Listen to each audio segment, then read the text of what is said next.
안녕하십니까. 어게인 MSF에서 파일럿 되기 저자 손갑철입니다. 오늘은 풀시모를 위한 잽슨 차트 강좌 그 13번째 시간이 되겠고요. 어프로치 차트 강좌의 5번째 시간, 모든 차트 강좌의 마지막 시간이 될 것 같습니다. 오늘 강좌의 시간은 저도 잘 예상이 안 됩니다. 왜냐하면 너무 다양한 것을 다룰 것이기 때문에 그렇고요. 오늘 다룰 내용들은 여러분들이 흔히 접하는 어프로치 차트들은 아닙니다. 하지만 특히 전 세계에 있는 아기자기한 작은 공항들, 또 산속에 있는 공항들, 이런 데 찾아가려면 이게 보통의 ILS나 이런 GPS 항법만 가지고는 찾아가기 어려운 곳들이 좀 있고, 좀 특이하게 만들어 놓은 곳들이 꽤 있어서 그런 차트들에 관해서 공부를 할 겁니다. 여러분들은 지금까지 어프로치 차트 강좌 1, 2, 3, 4편을 통해서 ILS 강좌, ILS 차트, BOR 차트, 알레브 혹은 RMP 차트, 또 GLS 차트 이런 등등을 이미 배우셨습니다. 그리고 그 어프로치 차트들의 이름에 줄루, 양키, 엑스레이 같은 알파벳의 뒤쪽에 있는 그런 문자들이 붙는 이유, 또는 알파, 브라보, 찰리처럼 그 알파벳에 시작하는 그 첫 문자들이 붙는 이유들을 지난 시간 마지막 부분에서 이미 보셨습니다. 오늘 보게 될 차트들은요, 종류가 한 10여 가지가 조금 넘습니다. 한 10여 가지 될 것 같습니다.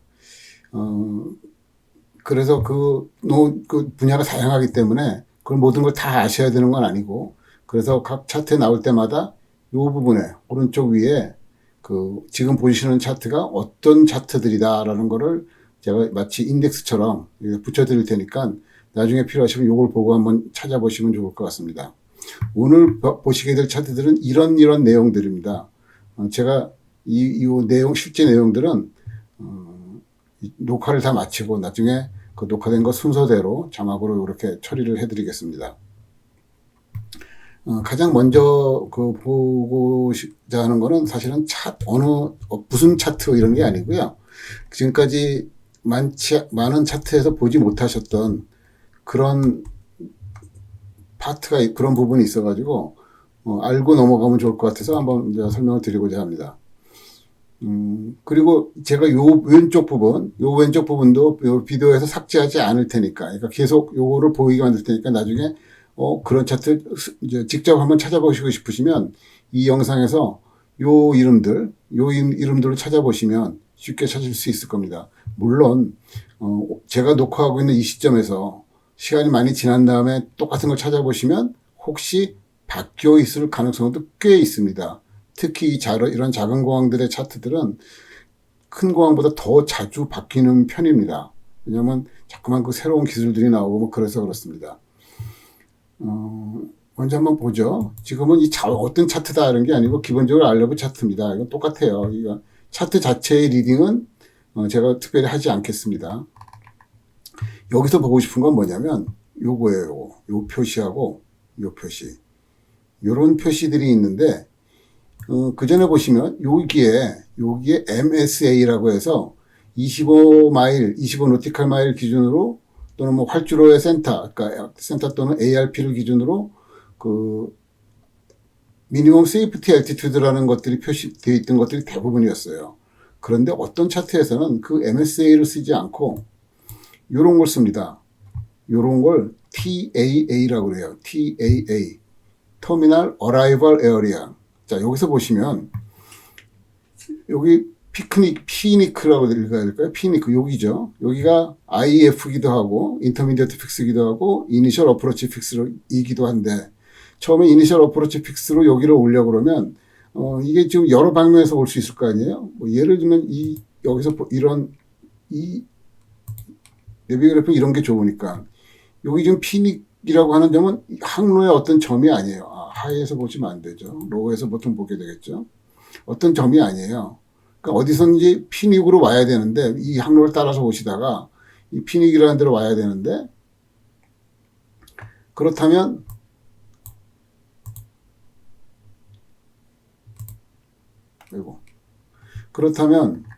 피닉으로 올 때 여기가 피닉이라는 점이에요. 이 점을 기준으로 이 방향에서 오면 여기 2번은 5,900, 요 2번 에어리아는 5,900피트까지 내려와도 안전하다는 거예요. 그리고 1번 에어리아, 즉 요 피닉을 중심으로 이렇게 반경이 되겠죠. 그게 14마일이라고 되어 있어요. 14마일 꽤 큽니다. 여기서부터 여기까지가 14마일 정도 되려나? 뭐 그 정도 되거든요. 조금 더 되겠네요. 그러니까 이 고도, 요 에어리아 내에서는 5,900피트까지 내려가도 된다는 거예요. 그래서 여기서 보시면 피닉이라는 곳에 5,900부터 시작해서 아무튼 하강하게 되어 있어요. 물론 이렇게 오른쪽 동쪽에서부터 온다 그러면 당연히 그때부터 동쪽에서 여기 피닉 와가지고 갑자기 거의 180도 유턴을 할 수는 없잖아요. 그 유턴을 이 홀딩으로 합니다. 홀딩 패턴 돌듯이 해서 돌아가는 겁니다. 이런 홀딩을 홀딩 in lieu of procedure turn이라고 하는 좀 어려운 말을 쓰는데요. 물론 제 책엔 잘 설명되어 있고요. 이 부분에 대해서는 다음에 또 한번 정리해서 말씀드리겠습니다. 반대로 서쪽에서 만약에 진입한다고 그러면 정확하게 서쪽은 아니지만 여기 각도가 나오죠. 베어링이 나오죠. 이쪽에서 진입한다고 그러면 5,900피트로 내려가시면 됩니다. 30마일 내에서는. 여기 30이라고 써 있잖아요. 그런 걸 표시한 거를 TAA라고 해요. 실제로 이 TAA는 대부분 이 알레브 어프로치에서 사용되는 그런 고도 정리입니다. 그리고 여기에 NOPT라고 되어 있는 건, 자, 요 각도. 그러니까 대충 보면 정확하게 딱 발언하는, 그러니까 이걸 직각이겠지만 여기서. 이 직각에서 이 서쪽에서 오는 피닉으로 온다 그러면 프로시디어 턴을 하지 않고 여기로 다이렉트로 진입해라 이런 거예요. 반대로 여기에 오면 노피티란 말이 없고 여기에 홀딩 같은 그림이 있으니까 이 홀딩을 이용해서 방향을 전환해서 일로 갈 겁니다. 자, 그 차트 설명은 나중에 하고, 이건 빼고 중요한 건 TAA라는 걸 말씀드리려고 했어요. 이제 앞으로 혼자서 비행하실 때 여기 이 공항에 가신다, 이런 공항에 가신다 그러면 자, 이니셜 어프로치 픽스까지는 가야 되겠는데 고도를 어떻게 낮춰야 되나? 그 순환 고도에서 이걸 보고 맞추시면 됩니다. 만약에 이게 없으시면 여기에 나와 있는 MSA를 보고 참조하시면 됩니다. 자, 다음에 지금 요런 거 설명을 좀 드리고자 하는데, 먼저 프로시디어 턴이라는 거, 여기 나오는 PT라는 것부터 먼저 보겠습니다. 미국 워싱턴주의 올림피아라고 하는 공항이고요. 아마 이 근처에 올림피아 산이 있을 겁니다. 사실은 이게 제 책에 나와 있는 그 차트입니다. 여기서 제가 프로시디어 선을 이렇게 이걸로 설명했어요. 자, 프로시디어 선이라는 게 뭐냐면 이 공항은 여기가 공항이고요.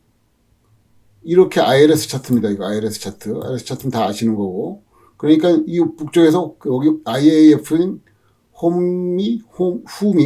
홈이라는 곳으로 왔다 그러면 그냥 다이렉트로 오시면 돼요. 뭐 너무 당연한 거죠. 그런데 홈이까지 또는 아무튼 이 북쪽에서 남쪽이 아니고 남쪽에서 북쪽으로 간다 그러면 여기 잘 보세요. 여기 일단 여기 OLM이라고 하는 올림피아 VOR을 통과를 해서 이쪽에서 오든 이렇게 오든 뭐 똑바로 오든 아무튼 일로 통과를 해서 다시 북쪽으로 올라가는 거예요. 북쪽으로 올라가는데 어떻게 올라가냐면 3,300피트로 여기 뭐 있으면 5포유까지 2-5포유 더 확대할까요? 2-5포유 352도로 5포유, 그러니까 지금은 OLM을 기준으로 나가는 거예요. 352도로.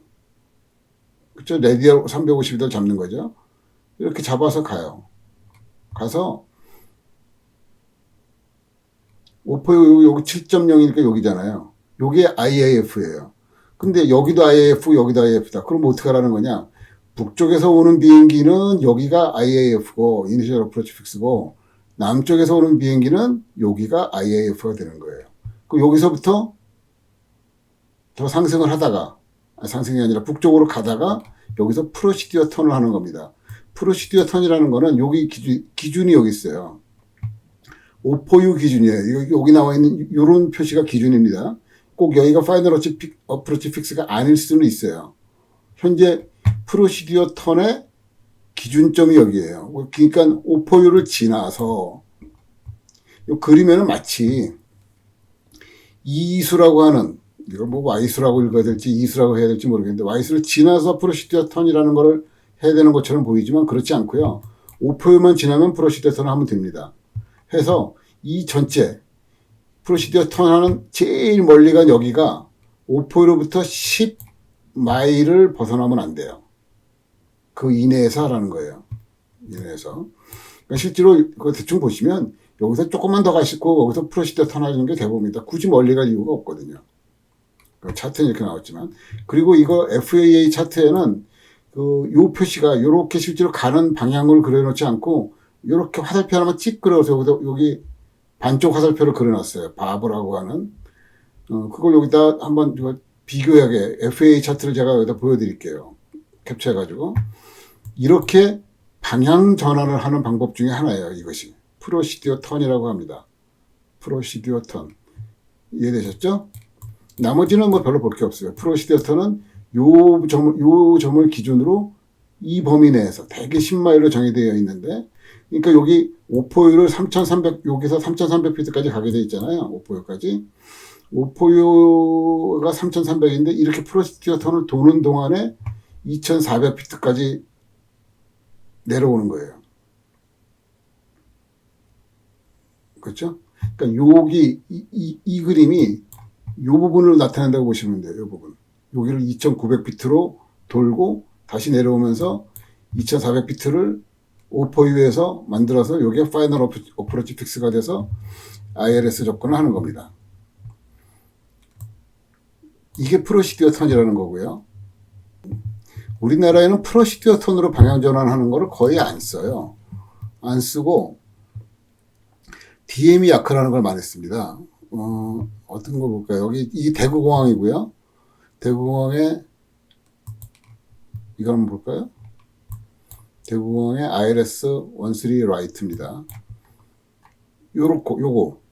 요게 그 시드 시간에도 그 대구공항 쪽을 한번 소개시켜 드린 것 같은데, 그때도 보면은 엄청나게 큰 그 DME 아크 그리는 게 있었잖아요. 각 트랜지션을 나가기 위한 방법들이 기억나시는지 모르겠는데, 그거랑 비슷하게 여기 야완이라고 하는 곳까지, 여기가 IAF니까 여기까지는 어떻게든지 와야 되고, 와서 어디서 오든 간에 여기로 뭐 처음에 여기로 이쪽 야완으로 와요. 와서 DME 아크를 도는 거예요. DME 아크를 돌고 여기 D13.5라고 하는 IF에서 우선해 가지고 ILS를 타는, 그렇게 DME 아크도 방향 전환. 예를 들면 이렇게 온다 그러면 여기서 뭐 예를 들면 여기 동천 뷰어를 통과한 다음에 올 수도 있어요. 와서 이렇게 돌아서 이렇게 가는 거죠. 그러니까 방향 전환이 되죠. 이 DME 아크라는 걸로. 우리나라는 프로시디어 턴을 싫어하는지 프로시디어 턴 나오는 데가 없는 걸로 제가 알아요. 대신에 이렇게 방향 전환을 DME 아크로 하게 만들어 놨더라고요. 나머지는 뭐 다 똑같은 거예요. 그리고 여기 나오는 요게 우리나라에서는 여기 그 랜딩 미니마가 김포공항 보셨을 때 보면 전부 미터 단위로 나왔었잖아요. 지금은 피트예요. 피트. 여기서 이 피트가 뭐냐면 600피트는 실링이에요. 실링. 여기 보면 실링이라고 나오죠. 그리고 뒤에 있는 건 1과 2분의 1 마일이에요. 사실 이 표현은 FAA, 미국 항공국의 그 표현 방법입니다. 미 항공국의. 왜냐하면은 이 우리나라의 군사공항들, 사실은 우리가 알고 있는 대구공항, 뭐 예를 들면 김해공항, 양양공항 이런 게 다, 양양도 맞나? 군사공항이거든요. 군사공항은 그 미군 공군들이 좀 많이 이용을 하다 보니까 FAA, 미국식 표준을 따르고 있어요. 그래서 요게 다릅니다. 그러니까 어떤 데는 그러니까 가시거리, 그냥 비저빌리티 혹은 RBR만 표시되는 곳도 있고, 어떤 데는 실링까지 같이 표시되는 곳이 있어요. 실링까지도. 그리고 제 특이한 거는 여기는 ILS는 ILS인데 그 디시전 하이트가 200피트가 아니에요. 굉장히 높아요. 그렇죠? 보통 제가 200비트 외우더라고 말씀드렸잖아요. 그렇지 않은 경우도 있다는 겁니다. 그러니까 이 대구공항은 지금 좀 전에 DMA 아크를 이 방향으로 했잖아요. 지금 3-1 라이트로 가는 방향도 이렇게 아크를 그립니다. 아크를. 예, 그것도 하나의 방법이고요. 오렌지 카운티 공항에 ILS와 로컬라이저 런웨이 20 라이트 있어요. 이것도 결국은 ILS 차트니까 뭐 이제 나머지는 다 비슷비슷하죠. 비슷비슷하고 그런데 IAF 찾아야 되잖아요. 처음에 IAF 여기도 있어요. 근데 여기는 IF이기도 하고 IAF이기도 해요. 그렇죠? 그런데 요게 잘 보세요. 여기로 가는데 위쪽이나 어느 딴 쪽에서 오면 그냥 이렇게 다이렉트로 이렇게 와서 착륙하면 되겠죠. 너무 어려운 거 하나도 없잖아요. 그런데 이쪽에서 간다 그러면 여기서 거꾸로 올라가는 길은 없어 보이고 희한하게 여기에 보면 요 줄은 요 라인은 이렇게 두꺼운 선도 아니고 이렇게 약간 회색으로 되어 있는 건 정보성 라인이에요. 이거는 실제로 이 항로가 아닙니다. 여기는 항로는 아닌데 처음에 여기 실비치라고 하는 VOR로 와서 여기에서 이렇게 가라는 거예요.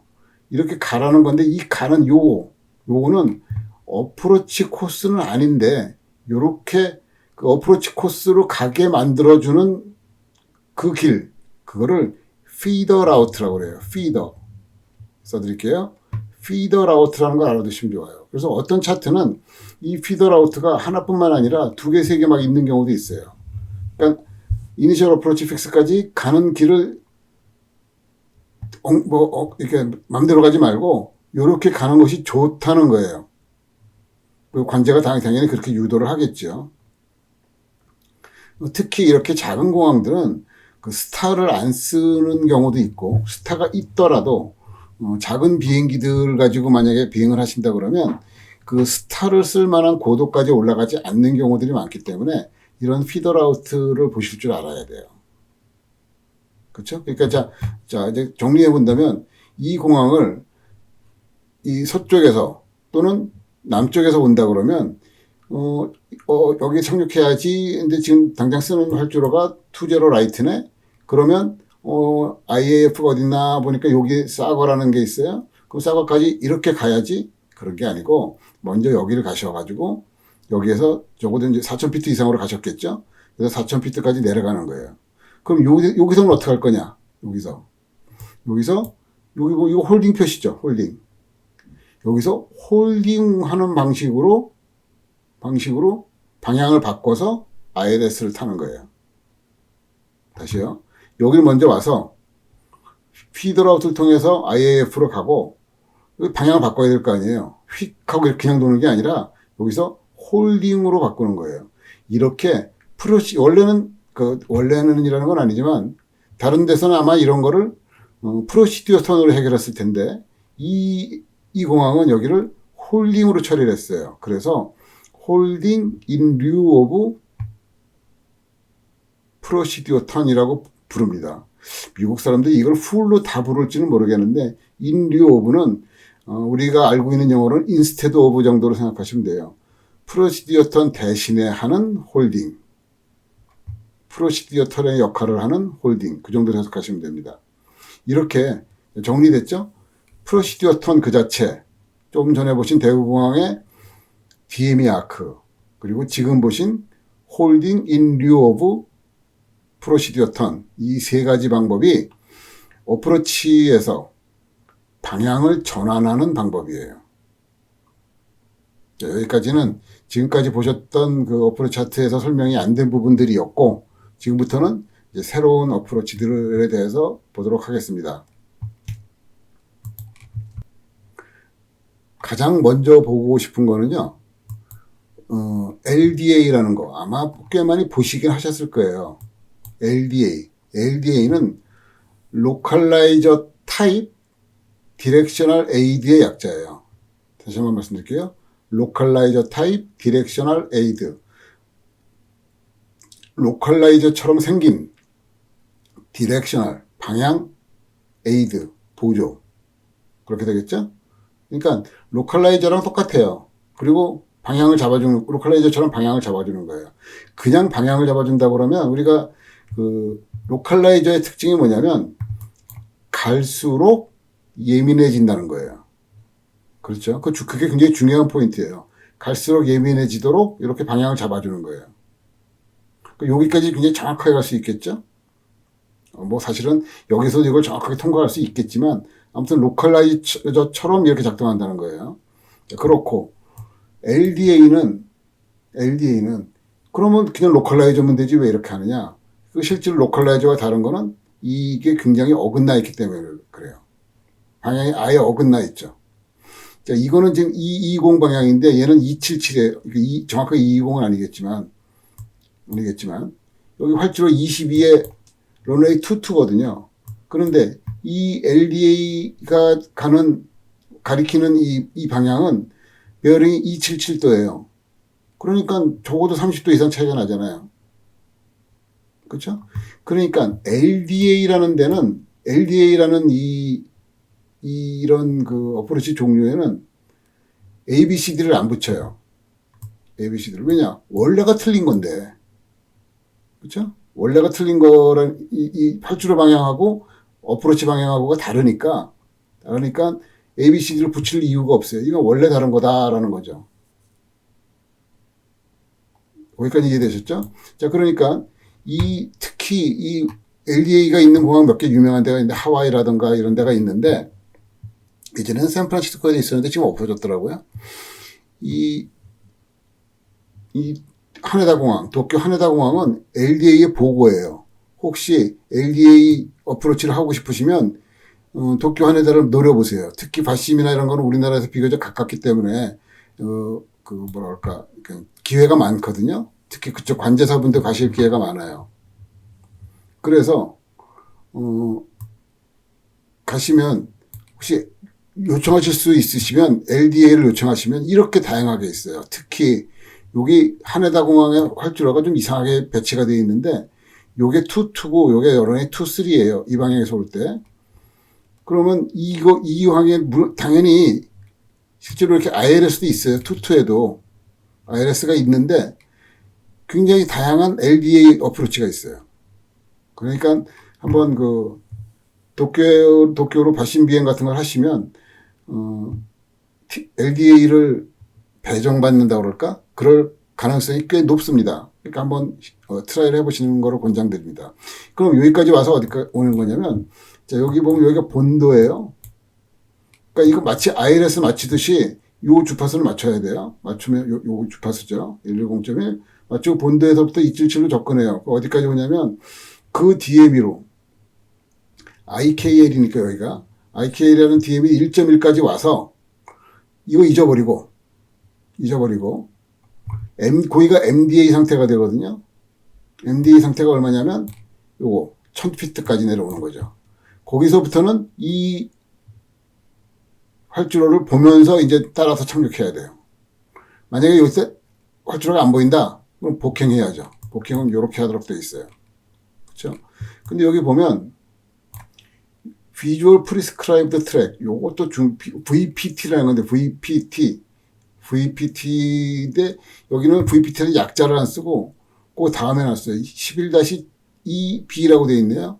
11-2B를 한번 볼게요. 자, 지금 이렇게 오는 거잖아요. 이렇게 와서 여기서 그 LDA, 그 로컬라이저 같은 걸 포기가 아니라 이제 끝내고 비주얼로 착륙을 이렇게 해야 되는데 그럴 때 도쿄 게이트가 여기서 이렇게 보인다는 거예요. 이렇게. 그리고 이거 뭐라 그러죠? 풍력 발전기가 이렇게 보인다는 거예요. 이걸 오른쪽에 보면서 좌선을 하면 되겠죠. 이해되셨어요? 그러니까 이렇게 참고 자료가 있는 거예요. 요런 식으로 보이는 게 정상이라는 거죠. 요 다리가. 그리고 여기도 이렇게 보일 거고. 그게 친절하게 그림까지 잘 그려놓은 거예요. 이런 게 LDA예요. 이것도 굉장히 다양한 LDA가 있는데 한 번씩 그 해보시는 것이 여러분들 그 스킬에, 특히 여기는 매뉴얼밖에 안 되거든요. 오토파일럿이 안 됩니다. 어차피. 그리고 그 특히 이제 배우는 시간에는 뭔가 좀 이렇게 연습을 한다 싶을 때는 오토파일럿을 안 해야겠죠. 이런 로컬라이즈 따라오는 것 자체도 우리 항로 비행까지는 오토파일럿 쓴다고 해도 어프로치 단계로 들어오면 가능하면 수동 비행을 하면서 손맛을 보시는 것이 어떨까 하는 게 제 생각입니다. 이런 게 LDA고요. 다음은 SDF라는 게 있어요. SDF. 혹시 예전에 스텝 다운 픽스라 그래가지고 이렇게 단계적으로 내려올 때, 여기는 뭐 좀 단계 하나 너무 없어가지고 좀 그런데 그런 걸 스텝 다운 픽스라고 그런 건 있어요. 근데 지금은 여기서 말하는 SDF는 Simplified Directional Facility인가 그럴 거예요. 저도 막 약자가 이제 하도 많으니까 헷갈리네요. Simplified Directional Facility. 이게 뭐야? 보면 똑같네? 실제로 그 로컬라이저랑 사용법이 똑같아요. 여기는 이 동네는 또 VOR이었고 여기가 그 NDB예요. NDB. 그러니까 자, 여기도 보시면 이런 차트 보실 때 이제 여기 IAF 이쪽에서 이 방향에서 온다고 그러고 여기 조그맣게 이렇게 보이시죠? IAF가 어디냐면 VXV라고 하는 VOR. 그게 여기 좀 차트에는 안 보이지만 IAF 이렇게 와서 여기 IAF 인터미디어트 픽스까지 와서 이렇게 접근하면 되겠죠. 그런데 만약에 이쪽에서 오는 게 아니고 오른쪽에서 온다 그러면 동쪽에서 또는 북쪽에서 온다 그러면 여기 보면 탐피, 휜스라고 그래야 되나요? 여기서 이렇게 차트 여기 한번 이걸로 볼게요. 이게 뭐냐면 이거 저 오버레이 시켜서 보는 거 있잖아요. 그러니까 여기가 이 탐피라는 것이 어느 항로의 한 점이죠? 그 웨이포인트죠? 여기까지 항로 타고 와서 그 다음부터 이 공항에 착륙을 하려고 그러면 요선 또는 여기 휜스도 마찬가지예요. 그리고 아까 여기 이 VOR, VXB라고 하는 VOR이 요 VOR이죠. 그러니까 여기서 요렇게 와서 또는 여기까지 와서 요렇게 오는 거예요. 그러니까 여기서 요게 이런 것들이 다 피더 라우트가 됩니다. 피더 라우트. 그러니까 이렇게 올 때는 요 NDB가 IAF가 되는 거고요. 이렇게 올 때는 아까 그 좀 여기 멀리 있었던 그 VOR이 IAF가 되는 겁니다. 지금 차트 리딩이에요. 여러분들 이제 제 강좌 좀 보시고 나면은 차트를 보고 이건 이렇게 가야 되겠고 이런 게 착 눈에 들어오셔야 됩니다. 그리고 들어오시게 될 거예요. 그리고 한 번에 안 되면 두 개, 세 개를 보시면 됩니다. 그러니까 요렇게 왔을 때는 당연히 휙 하고 방향을 돌릴 수 없으니까 어떻게 하겠어요? 이제 딱 보이시죠? 요렇게 프로시드 턴을 하는 겁니다. 요렇게 와서 프로시드 턴 하는 방법도 여기 나오죠? 처음에 여기서 뭐 3600비트로 오라고 그랬어요. NDB까지. 그쵸? 여기도 3600이 있죠. 그 여기서부터 3200으로 내려가서 요렇게 도는 겁니다. 돌아서 그 프로시드 턴 하는 방법은 좀 책을 참조해 주세요. 턴하는 방법까지도 제가 40초 가야 되니 30초 도니 이런 거는 지금 설명드리긴 좀 그렇고요. 이렇게 프로시드 턴으로 돌아서 ILS 타듯이 가는 겁니다. 그런데 문제는 여기에 로컬라이저처럼 생긴 것만 있지 실제로 글라이드 슬로프는 없어요. 그러니까 디시전 하이트가 아니고 MDA가 되겠죠. MDA 정보. 그리고 서클 투 랜드도 여기 정의가 되어 있는데 이게 되게 복잡하지만 그리고 카테고리 A, B, C, D 비행기의 카테고리가 이제 막 상세하게 나눠지잖아요. 여긴 더 상세하게 나눠지잖아요. 여기 그 속도까지도 다 표시가 됐네요. 그럼 MDA가 다 달라져요. 그리고 요런 것도 좀 있으면 좋은데 이거는 아마 풀심에서까지 하기 좀 어려울 텐데 그 알티미터 정보 그러니까 그 ATIS를 들으면 알티미터 2992 이런 정보가 들립니다. 그거를 설정하면 이렇게 적용이 되는데 이 공항이 작은 공항이라서 일과 시간이 지나면 이게 안 나올 때가 있어. 이게 지금 여기에 ATIS는 없고, 이 AWO에서 오토매틱 웨더 옵저베이션 시스템인가 그렇거든요. 이게 날씨 정보가 나오는 거예요. 그러니까 ATS랑 거의 비슷한데, 이게 안 나오면 그 근처에 다른, 여기보다는 좀 더 큰 공항의 알티메터를 써야 돼요. 근데 그게 같을 수도 있고 다를 수도 있고 그렇잖아요. 물론 달라도 비교적 가까운 곳이기 때문에 차이는 작을 거고요. 그렇게 차이가 작지만 아무튼 다른 알티메터 쓸 거면 MDA가 좀 높아진다 이렇게 되는 거예요. 여기보다 얘가 좀 높죠? 별의별 게 다 있어요. 네, 그렇게 하시면 되겠습니다.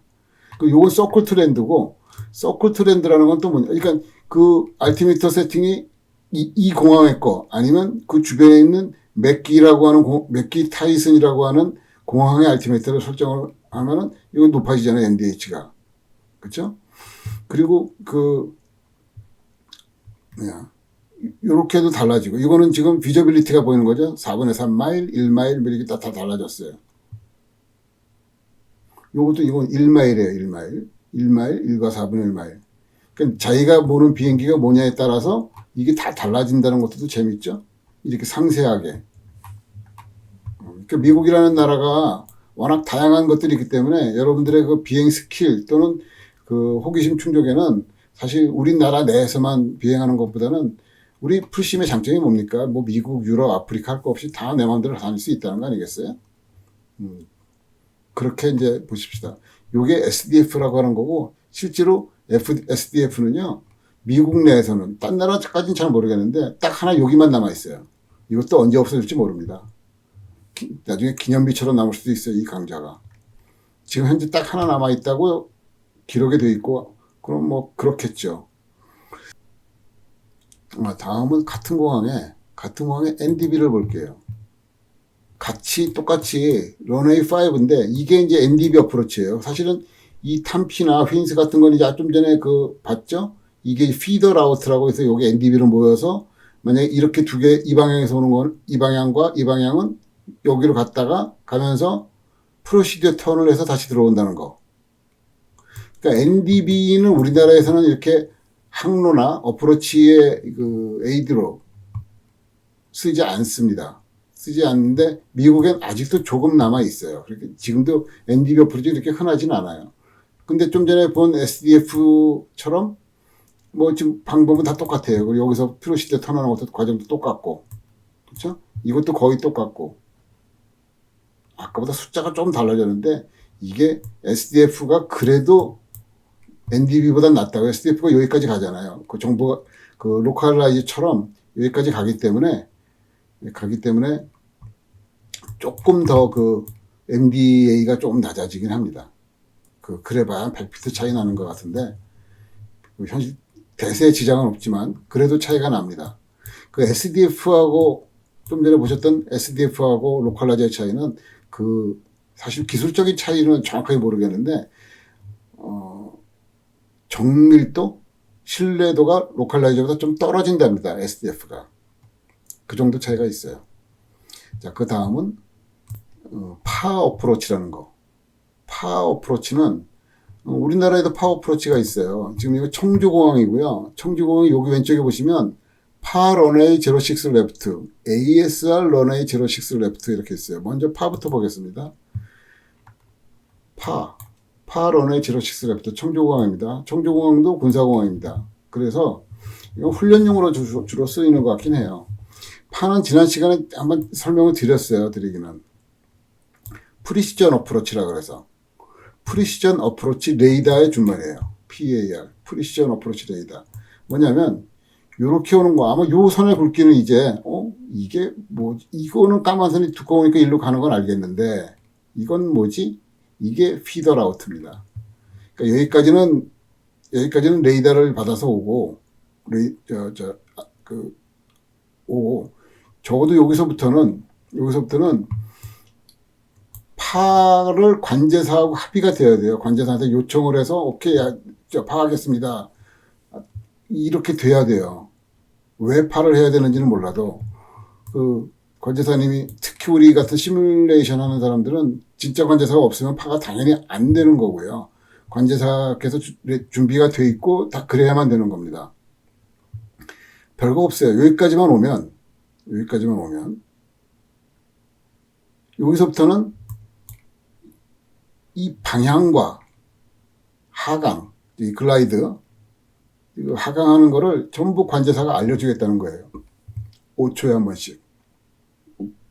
그렇게 5초에 한 번씩 알려주는 것이 계속되고 어느 순간에 적어도 어느 순간에 여기 보면 파는 그 신기하게도 그렇게 오는데 레이더도 그 글라이드 슬로프도 없는데 프리시전 어프로치라고 그랬어요. 200피트까지 내려올 수 있어요. 그 하이트로. 그래서 적어도 요 200피트 내려오기 전에 활주로가 보이면 이제는 파를 끝내고 그 런웨이 인사이트라는 걸 조종사가 얘기하면 더 이상 파를 할 필요가 없죠. 그러면 조종사가 수동으로 조정을 해서 내리면 되는 거죠.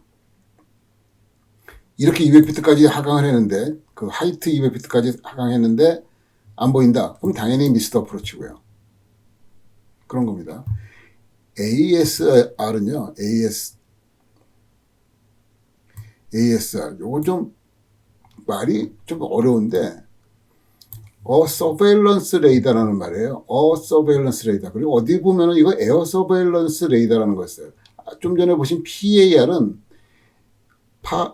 프리시전 어프로치 레이더였거든요. 둘 다 레이더예요. 즉 레이더로 보면서 하겠다는 거예요. 근데 뭐가 다르냐? 파하고 기본적인 원리는 다 똑같은데 이 ASR은 고도 정보를 안 줘요. 고도 정보를 안 주고 이 좌우 방향 왼쪽으로 쏠렸다 오른쪽으로 갔다 그러니까 좀 더 돌아와라 많이 틀려졌다 많이 왼쪽으로 가라 이런 거를 얘기해주고 물론 다 영어로 합니다. 그리고 현재 그 활주로까지의 거리를 알려주겠다는 거예요. 거리를. 그럼 거리를 알려주면 여기서 봐도 예를 들면 현재 QI 비행기는 6.0 마일을 지나고 있습니다. 그러면 6.0 마일에 요 높이 2100피트를 맞춰야 되겠죠. 그렇죠? 그렇게 각 마일마다 고도를 알려주면 마일마다 이 상태를 알려주면 그 상태에 따른 고도를 맞춰야 되는 건 조종사의 책임이에요. 그러니까 파보다는 좀 전에 본 파보다는 관제사가 해야 될 일이 조금 줄었죠. 이렇게 내려가는 게 좋은데 아까 파에서는 조금 이게 낮으면 그 빌로우 글라이드 슬로프 이렇게 얘기하고 좀 높으면 어버브 글라이드 슬로프 이렇게 얘기합니다. 그래서 어버브 그러면 내가 높은가 보다 조금 더 하강을 빨리 해야지.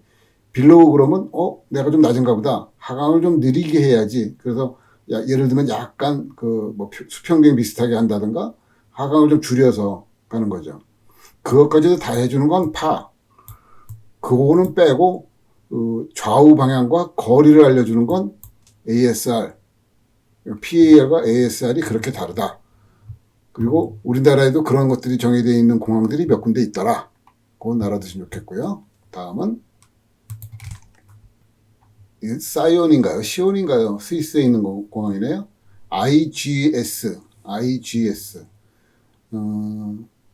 IGS는 인스트루먼트 가이던스 시스템이라고 되어 있어요. 이건 또 뭡니까?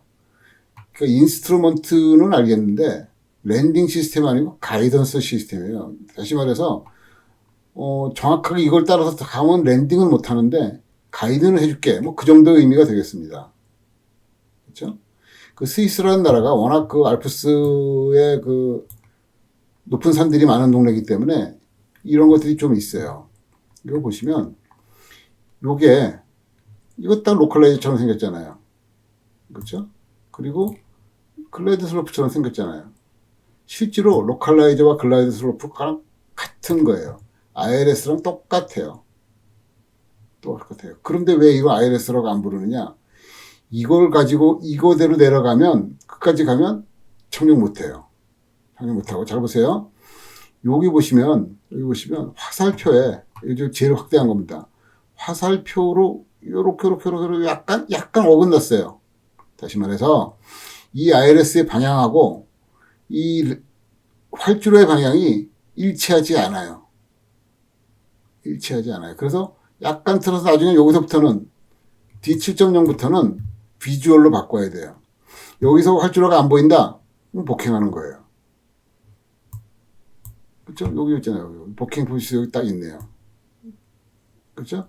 그리고 이건 그런데 D예요. 디시전 엘티튜드예요. 그러니까 그게 무슨 디시전, 왜 여기가 디시전 엘티튜드고 MDA가 아니냐? 그럼 뭐 차이가 뭐 있느냐? 이 자리에서 그대로 복행하는 거예요. 안 보이면.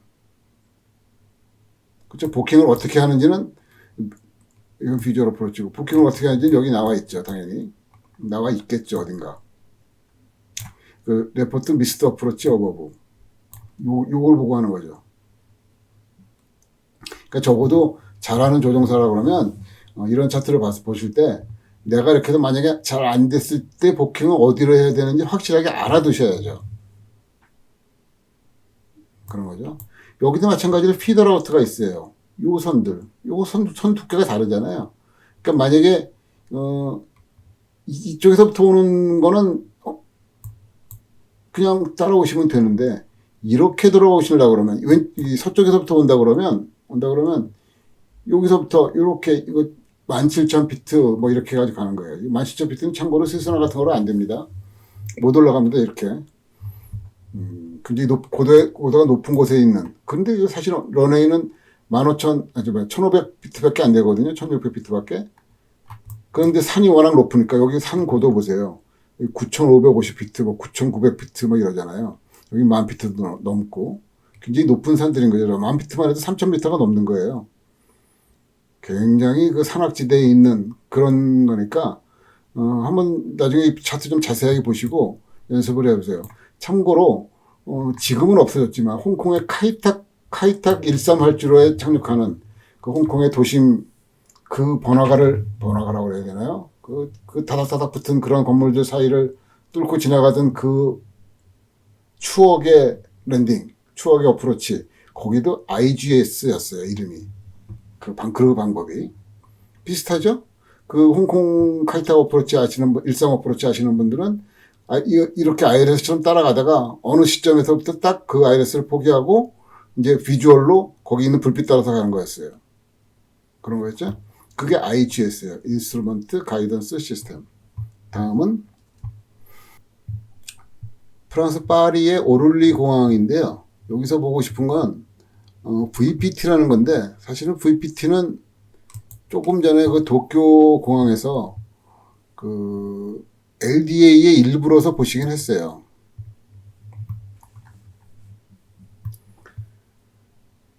이게 뭐냐면 이것도 또 그래요. 이건 뭐냐면 런웨이 07이에요. VPT 브라보로 되어 있어요. 그런데 여기는 뭐고 아무것도 없이 그냥 화살표만 이렇게 있어요. 뭐 IAF도 없고 아무것도 없어요. 여기 보니까 Procedure to be used after ILS or Localized Runway 06. 요게 07 활주로고 요게 06 활주로예요. 그러면 ILS 06을 한번 잠깐 볼게요. ILS 06은 뭐 심플하네요. 여기까지 와서 여기 인터미디에이트 여기 또 IAF의 정의 자체가 없어요. 그러니까 항상 그 베리에이션이 참 많습니다. 여기서 06 활주로를 착륙한다 그러면 그냥 ILS 우리 따라가듯이 쭉 따라가면 돼요. 어려울 게 전혀 없죠. 전혀 없는데 어느 시점에서는 그리고 여기도 특이한 것 중에 하나는 ILS 전파는 원래 네 글자로 I자로 시작하는 거로 되어 있어요. 근데 이 친구들은 또 그것도 안 따랐어요. 그러니까 이카오에서 아무리 그 룰을 정해도 우리는 그냥 쓸래 그러면 안 따라도 되나 봐요.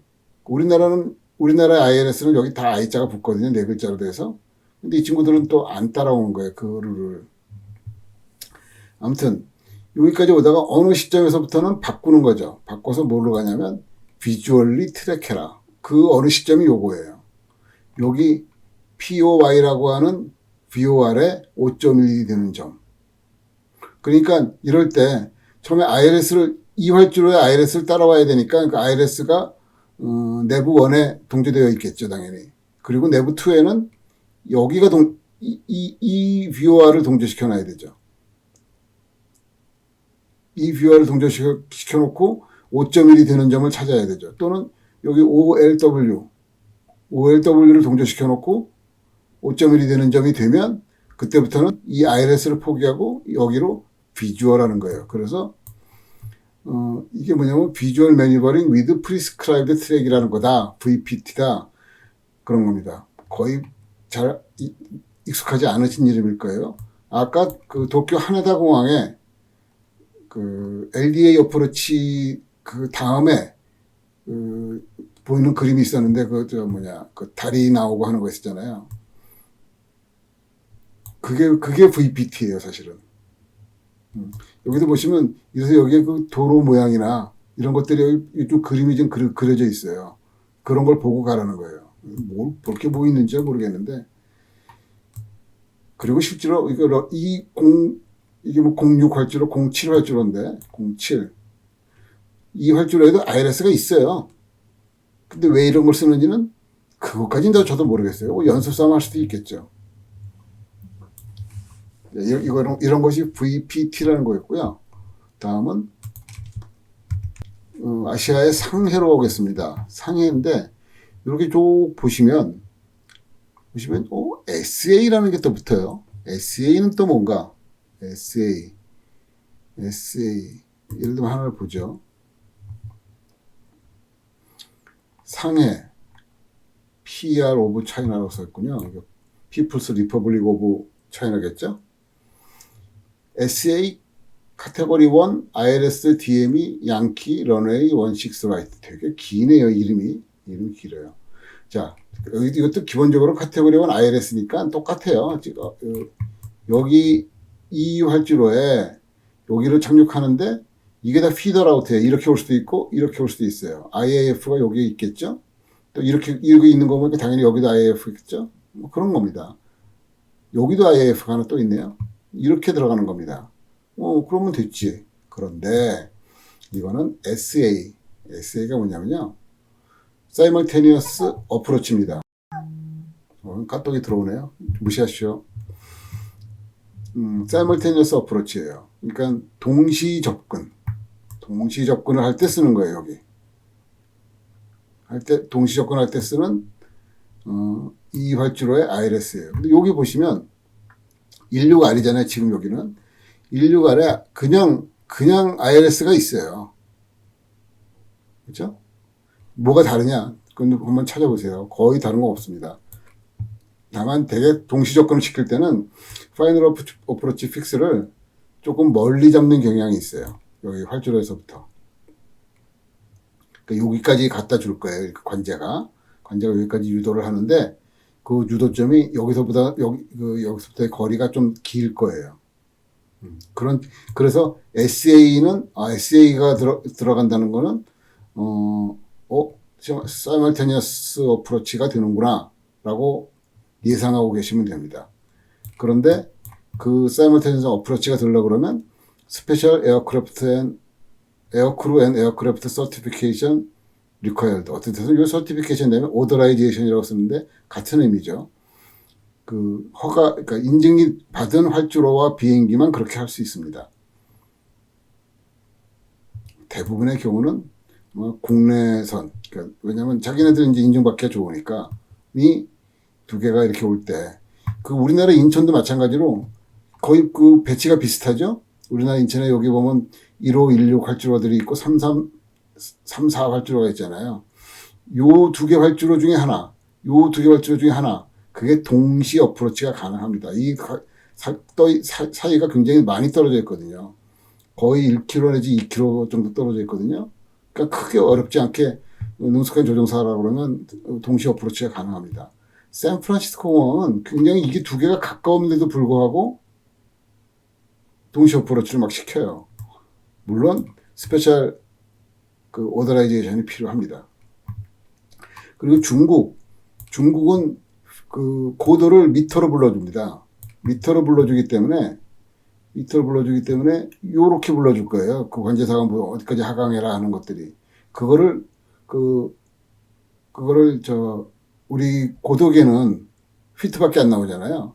특히 이제 설정하는 곳, 그리고 하강할 때 설정해야 되잖아요. MCP나 FCU에. 그럴 때 보면 요걸 보시고 참조해야 돼요. 그런데 우리 FCU나 MCP의 10단위 설정이 아마 안 될 거예요. 안 되면 적당히 그거에 반올림해가지고 설정하시면 됩니다. 그런 거예요. 그게 SA라고 써 있으면 SA가 뭐 스페셜 오더라이제이션이 아니고 사이멀테니어스 어프로치라는 뜻이다라는 걸 알아두시면 좋겠습니다.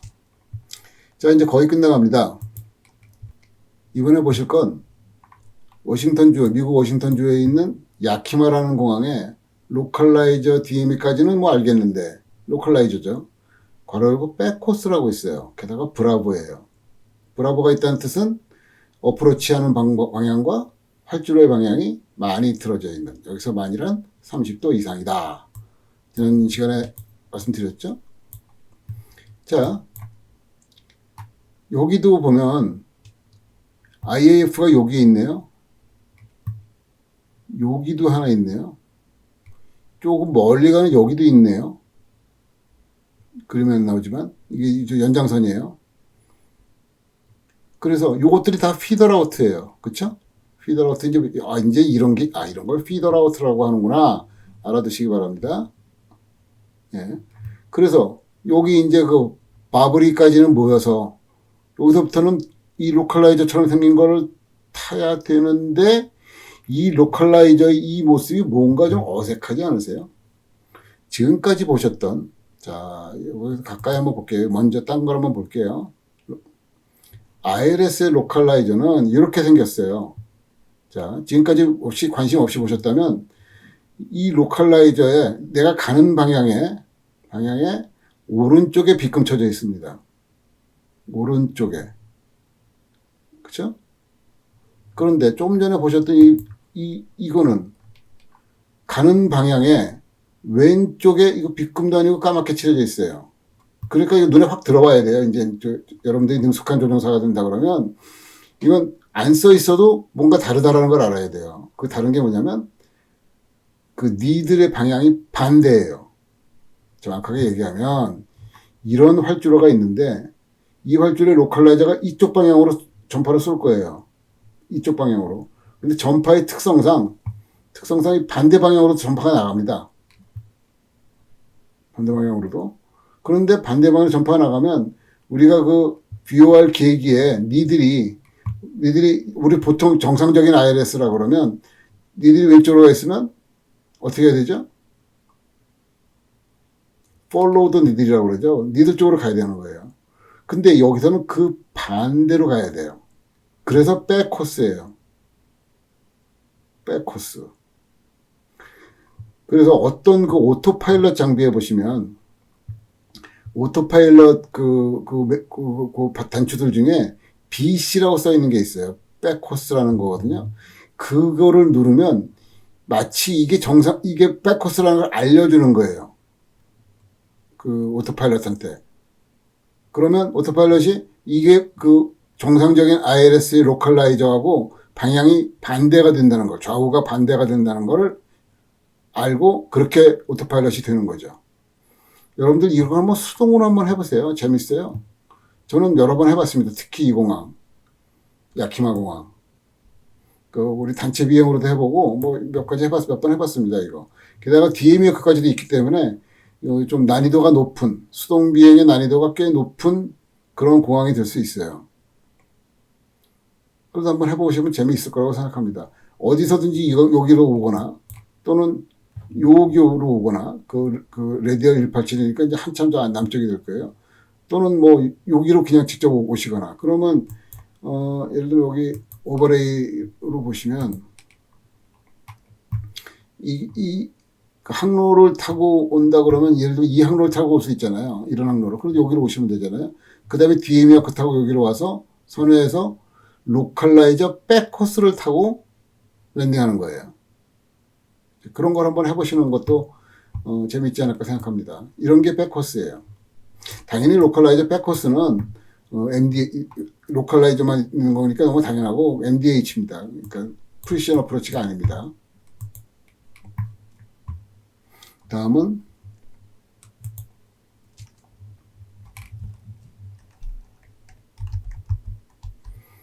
우리 친숙한 제주도를 한번 보겠습니다.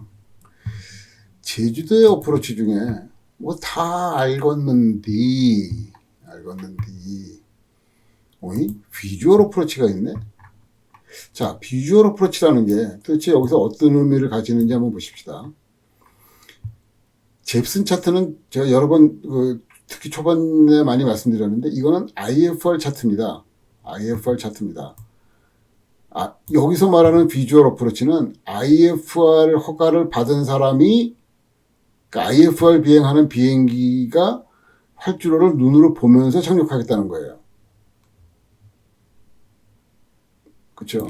이게 뭐가 복잡한데, 이거는 뭐냐면, 어느 이상 넘어가지 말아라, 뭐 그런 것들이에요. 좀 한번 시간 되면 읽어보시고요. 지금 다 읽어드리진 않을게요. 그러니까 여기 비주얼은 VFR이 아닙니다. IFR입니다. IFR인데 활주로 보고 눈으로 보고 착륙하겠다. 다른 계기 안 쓰고. 여기서 말하는 계기란 VOR, DME 뭐 등등 이런 걸 안 쓰고. 근데 써도 여기서 이제 거리를 알기 위해서 쓰는 건 당연히 가능하죠. 근데 적어도 어프로치 입장에서의 여기서 뭐 레디얼 얼마를 따라간다든가 그런 건 없는 겁니다. 그런 게 비주얼 어프로치예요. 근데 특히 여기 우리 제주공항의 이 비주얼 어프로치 차트는 심플해도 너무너무 심플해서 이렇게 심플한 것도 있을 수 있구나. 그런 게 있어요. 한번 이거를 시도해 보신다 그러면 요거 정도 읽어보셔야 돼요. 읽어보셔야 되고, 비주얼 어프로치 중에 다른 데를 한번 볼게요. 워싱턴의 로널드 레이건 어프로치라고, 레이건이라고 하는 공항이 있는데,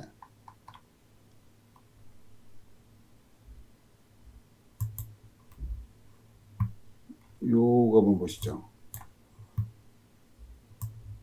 요 큰 공항이에요. 미국 워싱턴 DC에 있는 거예요. 그런데 비주얼이죠? 리버 비주얼이라는 말이 붙었는데 여기서 리버는 뭐 이렇게 어프로치 종류라고 볼 수는 없고 강 따라가는 비주얼이다 뭐 그 정도 의미죠. 자, 이거 차트 보고 그대로 따라가시면 됩니다. 강 따라가시면 됩니다. 강의 다리가 여기쯤 있으니까 여기 뭐 레코멘디드도 있네요. 고도. 그리고 특히 미국 사람이라 그러면 적어도 그 다리의 이름 같은 것도 많이 잘 알겠죠. 미국에 사는 사람이라 그러면, 여기 익숙해진 사람이라 그러면 다리 이름도 있고. 그리고 쭉까지 와서 여기로 와서 착륙하면 되는데 런웨이 19이니까 당연히 요 활주로로 들어가는 거예요. 그렇죠? 이런 것도 비주얼 차트의 일종이에요. 재밌죠? 요렇게 이제 비주얼 차트면 이런 게 있을 수 있다는 거고, 이번에는 무슨 차트의 종류가 아니라 좀 특이한 어프로치 몇 가지를 볼게요.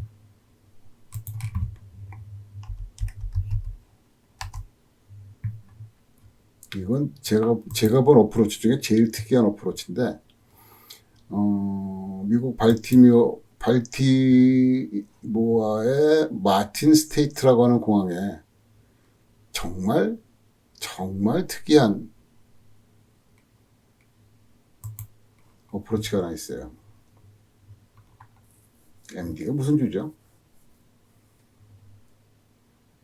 아무튼 자 보세요. 여기 보면 발티모어라고 하는 VOR이 있다는 것까지 알겠고 공항은 여기 있어요. 근데 이거 이름이 뭐냐면 VOR와 타칸이라는 거는 군사장비이기 때문에 거의 뭐 여러분들 신경 쓰실 거 없고 VOR 런웨이 15다. 지금까지 VOR 런웨이는 어떻게 했어요? VOR을 따라서 그 코스로 뭐 이렇게 진입하고 뭐 그러는 거 있잖아요. 그렇죠? 그런 게 VOR 어프로치였는데 이 어프로치는 도대체 여기가 IAF까지는 알겠어요. 그렇죠? 여기까지 와서 DME 아크 BAL은 여기죠. 이거를 중심으로 14.7 뭐 이런 그 점 얼마까지도 있네요. 그 DME 값을 계속 유지하면서 도는 거예요. 고도 여기 있죠. 슬로프가 여기니까 여기서는 2600, 쿰베는 2600, 거기까지 갔네요. 고브스는 1800, 좀 여기서 하강해야 되죠. 하강 또 하겠죠. 계속 14.7을 하면서 DMA 아크를 돌면 활주로가 보여요. 이게, 여기 보면 이 비저빌리티가 이제 있잖아요. 비저빌리티가 이 V 1과 4분의 1 마일이고, 이거 B1 아닙니다. 1과 4분의 1 마일이라는 뜻이에요. 여기 보면 알티미터, 아무튼 그 MDH가 하이트로 898피트, 그 다음에 알티튜드로 920피트. 그러니까 여러분들 구름을 한 950피트 정도로 설정해 놓고, 구름의 실링을 해놓고, 또는 뭐 1000피트 정도도 괜찮아요. 해놓고 14.7을 정확하게 유지해서 가면 여기가 나와요. 그런데 이게 14.6이나 14.8이 보이면 뭐 한 0.1 정도 차이가 나면 이게 약간 틀어져요. 그렇죠. 거리 하나가 여기서 0.1이 600피트인데, 왜냐하면 1마일이 6000피트니까요. 좌우로 600피트만큼 어긋나면 꼭 많이 어긋나는 거잖아요. 꽤. 그러니까 이거 살떨리는 상황이에요. 그렇죠? 그 DME가 굉장히 정확해야 돼요. 원래 DME 아크는 그냥 우리가 아까 보셨던 방향 전환을 위한 DME 아크는요, 좌우 폭을 1마일로 봅니다. 예를 들면 여기 10마일, 10DM이다 그러면 11마일, 9마일 그 사이에만 있으면 돼요. 참. 근데 여기서는 좀 틀려도 좋지만 활주로에 가까이 갈수록 그 DME 값이 정확하게 유지되어야만 좌우 방향이 활주로 방향에 딱 맞습니다. 무섭죠? 이거 한번 해보세요. 직접. 그것도 수동으로. 이거 수동밖에 안 될 거예요, 아마. 이것도 저희 어프로치 그 프로시디오에다가 FMC에다 집어넣고 끝까지 가게 만드시면 진짜 재미없고요. 수동으로 하면 재밌어요. 게다가 혹시 미스터 어프로치 한번 해보시면 여기로 와서 이 뷰어로 트래킹 하다가 다시 여기서 DMA 아까 또 그래야 돼요. 미스터 어프로치도 또 힘들어요. 이런 차트도 있다는 거 한번 보십시다. 그 다음에 또 재밌는 거 하나. 이번에는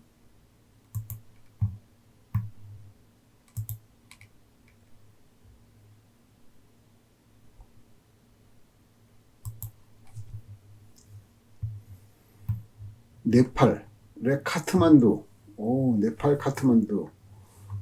저 히말라야 에베레스트가 이 근처에 있겠죠? 여기가 좋은데 도대체 IAF는 여기 있네요. 라탄이라는 곳에 있네요. 그것도 좀 멀리 있는 거예요. 이렇게 있는 거는 나트 스케일 되어 있는 거는 되게 좀 멀리 있는데 방향이 여기다 뭐 이런 거죠. 여기로 와서 이렇게 비비비비비 곡선으로 되어 있어요. 지난 시간에 보셨죠? 이렇게 곡선으로 되어 있는 거는 뭐라고, 딱히 곡선으로 되어 있는 것만 그런 건 아닌데, AR, Authorization Requested는 이렇게 곡선 구간을 RF라고 불렀어요. Reduce to Fix라고 해서 RF 인증을 별도로 받아야 된다고 그랬어요. 그렇죠? 여기 보시면 그런 말이 어디 있을 것 같은데,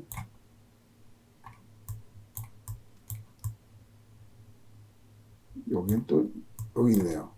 RMP AR 어프로치고 Authorization Required예요. 즉 AR이에요. 그리고 RF and Dual GPS, GNS는 GPS라고 해석하면 되고 GPS 두 개 있어야 돼요. 그렇죠? 그리고 마이너스 10도 C가 미니멈 템퍼러처래요.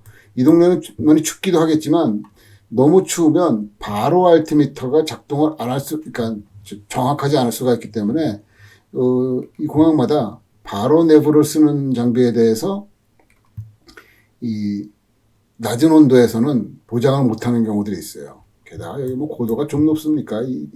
아까 스위스보다는 그래도 좀 낫네요. 여기 9000피트 막 이런 것들이 있는데 이걸 꼬불꼬불 가는 거잖아요. 이런 게 아주 전형적인 AR 차트예요. Authorization Required. AR이라는 게 중요한 게 아니라 RF가 드는 거죠. RF. 심지어는 미스트 어프로치잖아요. 미스트 어프로치. 이 미스트 어프로치도 어프로브 받아야 돼요. 이거 할 수 있는가? 미스트 어프로치를 여기서 이거대로 따라가야 돼요. 따라가야 돼. 그 재밌죠? AR이니까. 여기 보면 그냥 클라임 어쩌고 해서 방향만 쳐는 게 있는 게 아니고 여기 보면 바이아 RMP 괄호열고 AR 미스트 어프로치예요. 이게 있다는 거. AR이 있다는 건 오더라이제이션을 익혀야 된다는 거 아니에요. 그러니까 이것도 인정받아야 되는 거예요. 그냥 갈 수 있는 것까지만이 아니고 AR까지 물론 한번 다 하겠죠. 한번 오더라이제이션 절차를 거치면 여기까지 가는 과정 플러스 아무튼 간에 미스트 어프로치를 했을 때 이렇게 가는 것도 다 인증 따로 별도로 받아야 된다는 거예요. 그런 희한한 그런 것들이 있다는 거죠.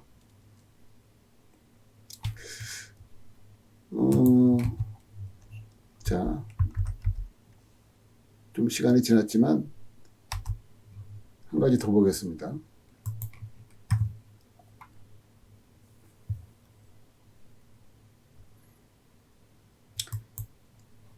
NDB 어프로치라는 거 우리 아까 잠깐 보긴 했어요. 근데 NDB 어프로치 중에서도 좀 재미있는 어프로치가 하나 있어요. 소개해드리려고 그래요.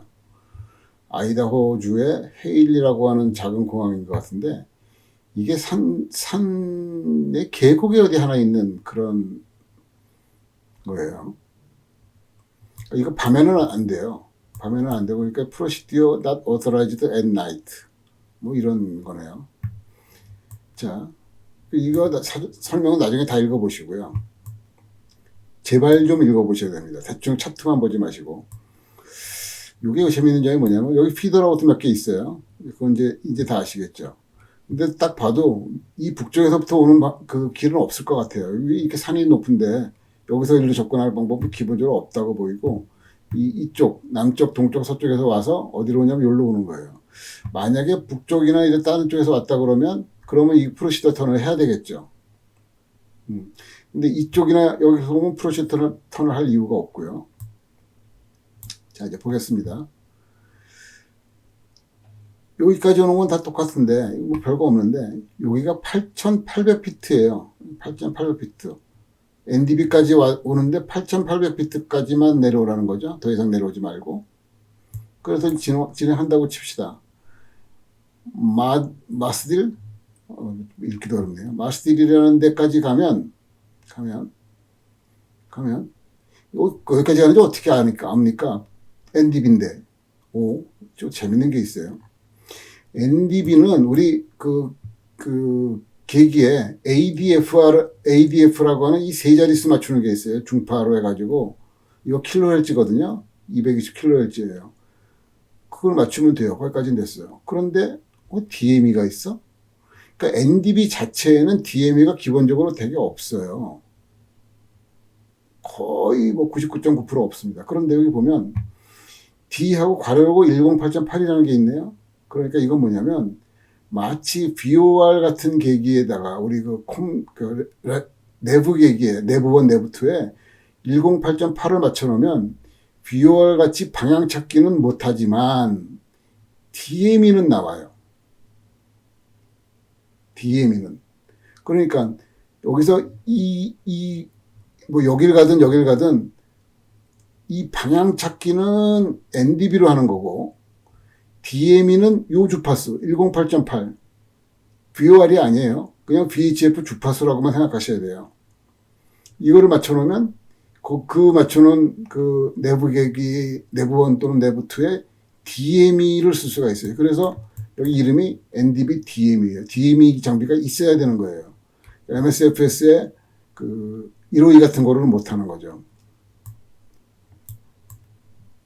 그러니까 DME가 있으면 되는 거고, 그래서 요 위치가 오는 건 어떻게 하느냐면 DME로 하는 거예요. DME 5.0으로. 자, 그런데 마스딜이라고 하는 곳에 고도를 한번 봅시다. 우리 여기 NDB 또는 뭐라고 해야 돼요? 푸위르가 고도가 8100인데 여기서부터 마스딜까지 끊으면 하강 좀 해야 될 거 아니에요. 얼마까지? 여기네. 요거 MDA가 있는 곳이죠. 그 고도죠. MDA 고도가 얼마냐면 8040이에요. 8100에서 이만큼 4마일 가는 동안에 8040밖에 못 내려간다고? 그런 거예요. 그게 특이한 점이에요. 여러 가지 특이하죠. DME 어프로치인데 주파수를 따로 설정해서 죄송합니다. NDB 어프로치인데 주파수를 따로 설정해서 DME가 가능하게 만들고, 게다가 한참 동안 가는 동안에 하강도 거의 하지 말고 8040까지만 가는데 그때 활주로가 보이면 여기서 활주로가 보이면 착륙을 하고, 활주로가 안 보이면 8040피트에서 DME 5.0이 되는데 안 보이면 그 자리에서 복행하는 거죠. 이쪽으로 기어 들어가지 말고, 활주로가 안 보이면 여기 산들 막 복잡하잖아요. 그러니까 여기서 그 랜딩을 할 건지 복행할 건지를 결정하라는 말이에요. 그러니까 이렇게 여기 그쯤 되면 일로 다 들어갔는데 그 안 보여서가 아니고 뭐 예를 들면 다른 상황 때문에 복행한다 그러면 이건 골치 아파지는 거예요. 굉장히 매우 골치 아파지는 거예요. 요걸 빠져나와야 되니까. 그러면 실제로 우리 이 계곡에 있는 활주로의 고도는 5320피트잖아요. 그러니까 8000에서부터 5300까지 거의 2700피트를 비주얼로 내려가는 거예요. 만만치 않겠죠? 그리고 이 각도가 30도가 조금 넘어가는지 알파가 붙었어요. 그렇죠?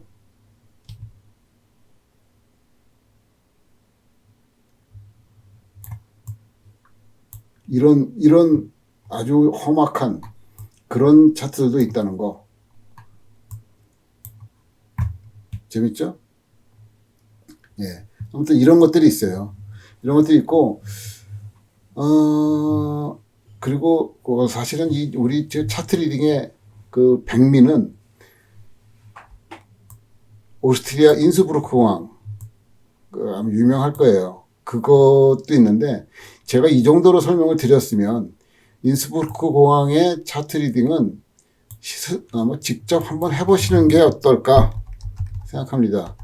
이게 또 여기 차트를 보니까 인스부르크의 그 어프로치 차트가 좀 바뀌었더라고요. 여기 보면 런웨이 언스페시파이드라 그래가지고 좀 몇 개를 차트를 좀 나눴어요. 이 친구들이 그전에는 이렇게도 막 돌아오는 것까지도 한 장에다 다 큰 종이 한 장에다 했는데 이제는 그거를 이렇게 좀 바꿨더라고요. 요 일부 이 일부를 이렇게 좀 되게 복잡해요. 그리고 정말 만만치 않은 건데, 아마 이거를 강좌처럼 지금 제가 하는 스타일을 한다 그러면 요 인스부르크의 차트 강좌만 해도 30분 내지 1시간 해야 될 것 같아요. 그러니까 그거는 너무 길으니까 생략할 텐데, 한번 그 도전심을 가지고 이 차트 리딩을 한번 해보시고, 그 다음에 이제 이 부분은 당연히 비주얼이거든요. 비주얼 파트거든요. 이 비주얼 파트를 한번, 요새 시너리 좋잖아요. 그러니까 디폴트 시너리도 굉장히 좋은 편이니까 굳이 따로 구입하지 않으셔도, 구입하시면 좀 더 이 리얼에 가까운 거를 보이고, 뭐 그런 거고. 재밌는 건 여기에 보면, 여기 1번이라고 써 있잖아요. 여기서 요 도는 위치를 처치 악삼이래요. 악상이라고 읽어야 되나? 액상이라고 읽어야 되나? 아무튼 요 교회를 보고 우선을 한다. 뭐 이런 거예요. 요 교회가 제가 찾아보니까 어딘지 모르겠더라고요. 심지어는 이게 워낙 유명한 교회라서 인터넷에서 요거를 그냥 그 항공과 관계없이 서치해 보시면 사진도 나와요. 근데 그 사진과 시너리에 있는 사진하고, 그래서 여기가 교회구나. 그걸 저는 못 찾았어요. 그리고 제가 이 인스부르크 시너리를 따로 사지도 않았고, 그걸 사면 보일래나? 보일지도 모르겠어요. 한번 인스부르크 시너리가 있으신 분들은 한번 그 댓글이라도 한번 알려주시면 고맙겠습니다. 그야말로 이게 차트 리딩의 백미라고 저로서는 생각이 들어요. 그래서 여러분한테 한번 숙제 내지는 도전 과제 한번 남겨놓는 걸로 하고, 긴 기간 동안 연재해왔던 푸시머를 위한 잽슨 차트 강좌를 여기서 마치고자 합니다. 여러분 지금까지 들어주셔서 감사하고요. 여긴 약기만 해요. 예. 아무튼 수고 많으셨습니다. 그리고 큰 국제공항뿐만 아니라 이런 작은 공항들, 물론 인스브루크는 국제공항입니다만 산속에 들어가 있는 공항들 이 차트 보고 찾아가는, 또 찾아가서 어프로치 차트대로 한번 해보는 그런 재미도 한번 느껴보시면 어떨까 생각합니다. 여러분 감사합니다. 그리고 마지막 공지사항, 제가 이 각 그 카페에다가 이 완료했다는 그 강좌 로딩을 다 완료했다는 공지글을 띄울 거고요. 공지보다는 자유 게시판에 띄울 거고, 혹시 여러분들께서 많이 원하신다면 라이브로 Q&A 시간을 가지려고 합니다. Q&A니까 당연히 라이브로 해야 되겠죠. 참석하고 그 Q&A를 질문할 것이 있으시다는 분, 또는 저보다 듣고 싶은 게 있으시다는 분들께서는 그 제가 올리는 공지 글에다가 그 Q&A를 하면 참가하겠다.